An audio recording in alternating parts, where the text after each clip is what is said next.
সম্প্রতি ভূ রাজনীতিতে একটি বড় সাফল্যের মুখ দেখায় এবার তুরস্কের উচ্ছ্বসিত প্রশংসায় মাতলেন যুক্তরাষ্ট্রের নবনির্বাচিত প্রেসিডেন্ট ডোনাল্ড ট্রাম্প।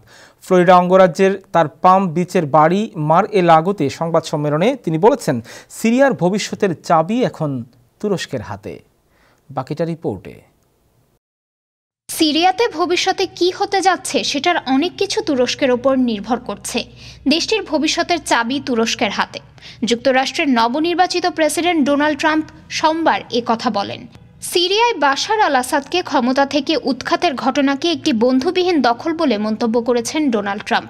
মধ্যপ্রাচ্যের দেশটিতে 1 দশকের বেশি সময় ধরে চলা গৃহযুদ্ধে নিয়মিতভাবে আসাদ বিরোধীদের সমর্থন দিয়ে আসছিল Ankara.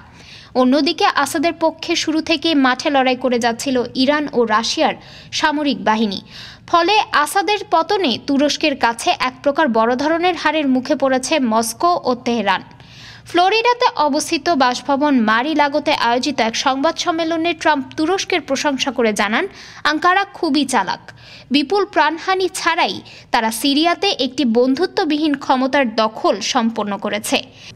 Okay, Turkey is the one behind it. He's a very smart guy. They've wanted it for thousands of years, and he got it. And those people that went in are controlled by Turkey, and that's okay. It's another way to fight. But no, I don't think that I want to have our soldiers killed. But I don't think that will happen now anyway, because the one side's been decimated. এ সময় আসাদকে কসাই বলেও মন্তব্য করেন নির্বাচিত president.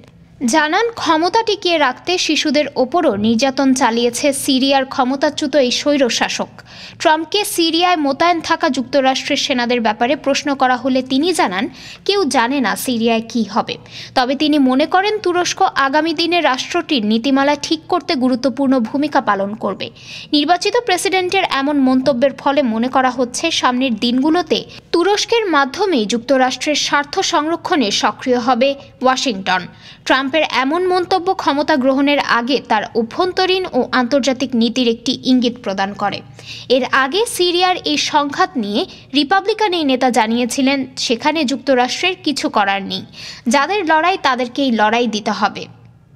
Desk report, time television, new York.